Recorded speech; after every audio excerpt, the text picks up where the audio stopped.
Salutations, respected viewers. I'm George from Ireland, and I'm in front of the statue of King Richard III.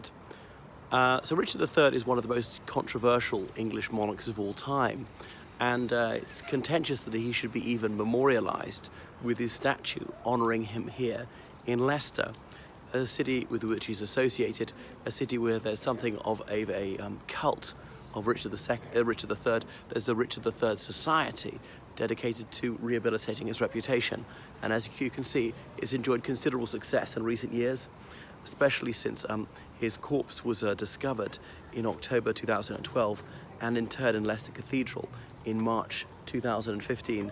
Leicester Cathedral, which is just hard by. There you can see it. I might go and show you the tomb later. I'm not absolutely sure if I'm allowed to film. So here he is holding his crown aloft in a suit of armour with his sword. So he was born the 2nd of October 1452 at Fotheringay Castle in Northamptonshire. It's very close to Oundle School.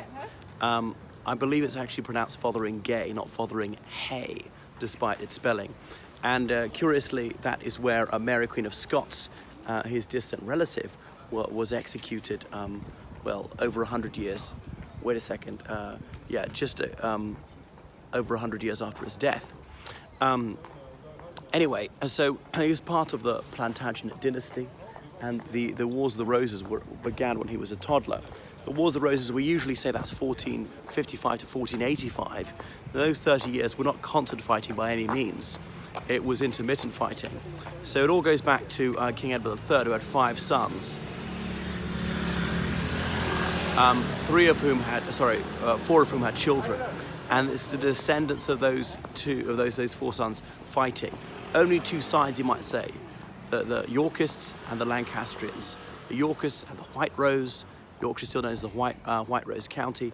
You can see their flag with a white rose on a sky blue field, and Lancashire has got the Red Rose. Anyway, if you believe William Shakespeare, at the beginning they both went to a rose garden by the Inns of Courts in London, and the 2 sides picked their roses, and that was that. But really, there's no historical basis. That was just the Bard of Avon being inventive. Anyhow, so they fought on and off for these 30 years, but it's been estimated there was only about 6 months of actual fighting in that time. So it all began with the deranged king, Henry VI, being ousted. He was religious to the point of insanity, even for an intensely religious age. Some people think it was just a convenient excuse. When he was so raving mad that he wasn't presentable, they would tell dignitaries and foreign ambassadors His Majesty's at prayer to explain away his non-attendance of vital events. Anyway, so he was deposed by his distant cousin. The state was very weak. The 100 Years' War against France had just been lost. Henry VI's wife, Margaret of Anjou, was very powerful, seen as a bit of a Lady Macbeth figure. Anyway, so Henry VI was pushed aside, and he didn't really seem to mind. He'd obviously, first of all, he'd won in 1455, the first Battle of St Albans. It was then in 1460 he was successfully pushed aside. It was the Earl of Warwick who was a crucial figure in this time, and whichever side he backed seemed to win, such that they called him Kingmaker Warwick, and that's why we have the word Kingmaker to this day. Although it didn't quite work out for Kingmaker Warwick in the end. Lord Warwick was killed in a battle and his side lost because he turned his coat. But anyway, so 1460, Henry VI was successfully deposed by his distant cousin, who was King Edward IV. So Henry VI was Lancastrian, as in Red Rose, and the other side, Edward IV, his distant cousin, was a Yorkist, White Rose. And so Henry VI really didn't mind this. He'd completely lost his marbles by this stage. But 1470, Edward IV was deposed, and Henry VI was put back on the throne. He may have inherited some mental illness from his grandfather, Henry VI, King Charles VI of France, who again had these transient attacks of insanity. For instance, Charles VI used to believe that he was fashioned from a piece of glass, and would insist on metal rods being inserted in his sleeves and in the legs of his trousers, so in case he fell onto the ground, he wouldn't shatter into myriad pieces. Anyway, Henry VI occasionally recovered his reason. Sometimes when he was stark staring bonkers, he'd walked out of the palace and just wandered the roads for days as a tramp, and people could track down the king. So no wonder people had to take over from him. Henry VI is the chap who founded Eton, so old Etonians, they prefer to ignore the fact that the two kings were very keen on Eton. Henry VI and George III were both afflicted by mental illness. Anyway, so 1470, he was restored very briefly. 1471, overthrown again and held in the Tower of London. And that May, he was stabbed to death on the orders of Edward IV. And so at Eton every year they commemorate this on the day of his obit. One of the teachers in chapel will say, on this day, our founder was most foully done to death, in memory whereof I lay this rose. It's a red rose, of course, for Lancaster. I don't remember the actual date, and I might have got the word slightly wrong. So the room where he died is known. You can be shown that if you go around the Tower of London. And his son, Edward of Westminster, was a teenager by this stage, and by all accounts quite capable, and he was killed in the Battle of Tewkesbury. So had he lived slightly longer, maybe he would have come to the throne, and he would have been a much more able leader for the Lancastrian cause. They're called Lancaster and York, not really because one side had more support in Lancashire than the other in Yorkshire. It's not like that. It's just that one branch of the family had the title Duke of York, and the other had the title Duke of Lancaster. Anyway, so he participated in all this, and then his brother Edward IV was ruling on, and then Edward IV died, leaving two sons. Very confusingly, the sons are also named Edward and Richard, but we won't refer to them by that. So up until this point, he'd been Duke of Gloucester. Now, so in 1483, that April, his elder brother died, and he said, well, you know, he had to be Lord Protector, looking after his nephews who were aged 10 and 12, and they were living in the Tower of London. The Tower of London did not have the sinister reputation back then that it has today. It was just another royal residence, and yes, like every castle, some prisoners were held there. But anyway, the two boys, they're known as the princes in the Tower. And then after a few weeks, the coronation had been scheduled of the eldest one, Edward V, but then that was suddenly cancelled. Richard III announced that the two boys have just disappeared. Well, what could have happened? Did they die of an illness and were buried without anyone knowing? Did they escape? Were they kidnapped? Were they murdered? There are rather a limited number of options here. And they were two of the most widely recognised children of the country. All right, there were no photographs back then. I'm not sure there were even any portraits of them. But they've been seen at public events. There were dozens of servants and soldiers in that castle. How on earth could they have been kidnapped or them to slip out without anybody noticing? And if they did run away, why would they run away? Wouldn't have been easy to spirit them away if you were trying to abduct them. So then Richard III said... also said that they were illegitimate. There were some doubts over Edward IV's marriage to his wife, whether that was proper. And of course, if they were born outside of holy matrimony, they would have no right of inheritance. So then he said he was going to be crowned king, and his coronation duly went ahead. So people thought there was foul play. Were they murdered? Well, we'll come to that later. So he ruled on. Is also thought that he had his brother George, Duke of Clarence, drowned in a butt of Malmsey wine. Well, not a bad way to go. But anyway, so he was a lawgiver, and he insisted that laws be written in English. Some people thought that was good, made it accessible to ordinary people. Up until that point, laws had been in Latin, occasionally in Norman French. He was 33 when he came to the throne. Well, not quite, actually, he was 32 and a half. And he hadn't married, rather late for those days. So he was somewhat disabled, some problem with his spine, and people were very prejudiced against physical disability in those days, thought that it somehow bespoke some sort of spiritual abnormality, or, you know, what with the word deficiency, something wrong about his character. But of course, if you're bullied and insulted all the time because of your physique, then that might actually turn you into a spiteful person.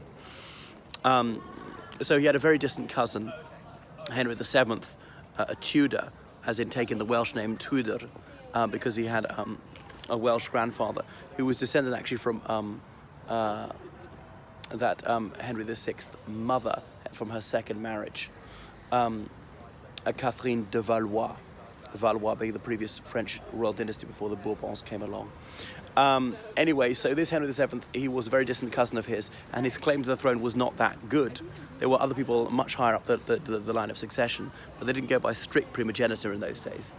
And one thing is he was certain that the princes in the tower were dead. How was he certain? We don't know that, but some of his statements only make sense if he was sure that they had been killed. So perhaps he was somehow in on it. So anyway, he was in Brittany, he'd gathered some troops, he landed in Wales, got some supporters there, partly because he was a bit Welsh, and marched into England. Henry VII, of course, heard about this. He gathered his army, marched into the Midlands to meet Henry VII, and they fought the Battle of Bosworth at Market Bosworth here in Leicestershire, not so many miles away, on the 22nd of August, 1485. I remember it so clearly because it's the day Michael Collins was killed, although that's years later, 1922. Anyway, at the outset, if I was a betting man, well, my money would have been on Henry VII, who had an army more than double the size of his enemy. Okay, they hadn't had such a grueling march, they were better equipped and all the rest of it. And the Stanley family was the real wild card. So Lord William Stanley was there. His son, George Lord Strange, had been taken hostage by Richard III. And the Stanleys, partly the north, partly the south, was standing off. Obviously, Henry VII's men, the Lancastrians approaching from the west, and the Yorkers under Richard III approaching from the east. So they fought. I shan't tell you the whole story, but the long and the short of it is then Richard III ordered that Lord George Strange, who was a child, be killed. He was a hostage, and the Stanleys were not coming in on the king's side. Actually, the orders were not obeyed. So lucky for the soldier who didn't obey it, but he would have been killed probably by the winning side if he had followed that order. It shows you what kind of person he was. You may have had this idea of chivalry, that when in days of old, when knights of old, that they were men of great fortitude, who were honourable, morally upstanding, religious. They would never do anything unrighteous. They would never harm a woman or a child. They would be merciful to each other, and really that's largely bunkum. The reality is almost as far from the chivalric idyll as you can imagine. Perhaps there are a few exceptions. So taking a child hostage and being willing to kill a hostage was quite standard practice in those days. This really was a dark and brutal time. Anyway, so because Lord Stanley had heard his son was going to be killed, he didn't come into the king's side and said, well, I have plenty more children, doesn't matter. Because, of course, children dying in childhood was quite a common thing, so people were often very callous about it. And if you were merciful, you weren't going to win. That's what a savage time it was. Anyway, so he was defeated and killed. He'd really gone into the thick of the fighting, which gave heart to his men that he believed they were going to win, because if you're on a horse right to the back, think you're going to lose, you might ride off, and your men would be jittery, not sure you're going to back them up. So there were very few cannon in those days. There were actually even guns that could be carried, firearms could be carried by hand. They're very heavy, very slow, very inaccurate, didn't have much of a range, weren't really worthwhile weapons. Anyway, the Stanleys came in on the Lancastrian side, which was the crucial factor. Had they even stayed neutral, then presumably the Yorkists would have won. So his body was found, it was stripped, and it was buried in a nearby Franciscan abbey, which no longer exists, not to be discovered for centuries afterwards. So that was the end of the Yorkists. Well, Henry VII, he continued to London. He was 27 years old. He got there. He had himself self-proclaimed king. His parliament summoned. They recognised it. They knew it'd be very unwise not to. And then he married Elizabeth of York, as in Richard III's younger sister. She was 18. So that gives the Tudor rose. Take the red rose and the white rose and reunite them. They're red, white concentric circles. As in the symbol of English heritage, the wars of the roses were over. Or were they? I won't tell you the whole story, but I mean, a few years later, someone called Lambert Simnel, who was actually from Oxford, he showed up claiming to be one of the princes in the Tower who disappeared in 1483 and telling a cock and a bull story about how he hadn't actually died. And this was him, because of course no photos back then. Do you know he's lying and giving a passable impression of regal behaviour, and gathering an army, being crowned in Dublin, being crowned King of England though, Lord of Ireland, and coming and fighting and eventually being defeated and captured, and then spitting it out, saying, okay, I'm a complete imposter. But Henry VII taking pity on him and giving him a job as a scullion. Anyway, a few years later, a guy from Flanders, it's now what we call Belgium, Perkin Warbeck, tried the same deal, going to Cork in Ireland, and him being crowned at Christchurch in Cork, and then showing up in England and blah, blah, blah. And he was captured as well, imprisoned in the Tower of London. This time, Henry VII didn't see the funny side of it, and when he heard this boy was plotting to escape, he had him executed. Well, Richard III, was he evil? Did he have his nephews murdered? Well, they were never seen again after May 1483. And in the late 17th century, they're doing some renovation in the Tower of London. And under a staircase, they found 2 skeletons of male juveniles, aged roughly 10 and 12. But apparently it's since been established it's not them. I don't know if it's by DNA or whatever. So nobody actually knows what's happened to them. But years later, under Henry VIII's time, as in after 1509, Henry VIII had some sort of investigation done, and various statements were made. Their testimony said that they had been murdered, they'd been smothered by a pillow, and various people knew about it. I'm not sure if they're eyewitnesses and blah, blah, blah. So, I mean, they were almost certainly killed. If they died of an illness, could they have had an ordinary funeral and that been admitted to, and it would all matter in public? And obviously medicine was not what it is now. Back then, medicine was very primitive, and children dying of disease was very common, very high mortality rate, very low life expectancy. So it wouldn't be that surprising. But why the secrecy? Why were they buried in such a taciturn fashion? So you could have easily had them killed in a surreptitious manner. Didn't have to do it out in public to remove them. But you see the White Rose of York is there for him. So that was that. And Henry VII had an estate in Yorkshire called Richmond, and that's why there's Richmond upon Thames, which he renamed the area of Sheen, Richmond, after his Yorkshire estate. So that's that. Anyway, so when they exhumed his cadaver, they found that yes, he was somewhat disabled. So William Shakespeare did a real hatchet job of him, and that's why there's some famous lines. Or the night before the Battle of Bosworth in the Shakespeare play, all these ghosts appear to him of the people he's killed and saying, "Dream on me." And of course he's freaked out by it because he's racked by a guilty conscience. Or other things to point out of him saying, a horse, my kingdom for a horse." And so we could take that either way. The exegesis of this could be about saying, well, his horse was killed, and therefore he wants another horse to get onto to carry on fighting. Or he realized the game's up. He wants a horse to ride out of there because he realizes that he's lost. But I would say it's probably meant to be the latter. So Shakespeare came along, and in the 1590s, he began producing these history plays, and really they're propaganda for the Tudor dynasty and latterly the Stuart dynasty, showing their foes to have been utterly wicked. And Richard III is one of those who came in for a bad time. So there are those who say that he really wasn't evil, and he was no worse than an average monarch back there. As for killing children, with that, you simply had to do that. You had to be vicious if you were going to survive as a monarch in the 15th century. So that is Richard III. You can go and see his tomb in there, where he's reburied with great honour, with his coat of arms and his French motto. I can't remember what it is. Something is my bond. Loyalty is my bond, I think. And the wild boar his symbol. You can see that in that Richard III film that came out about 1994, starring Ian McKellen, a modern dress version of Richard III, a much reviled monarch, the last of the Plantagenet dynasty. He'd been ruling, since Henry II, take the name from Planta Genesta, which is on their coat of arms, the plant, and ruled for well over 3 centuries. Okay, that's enough about Richard III.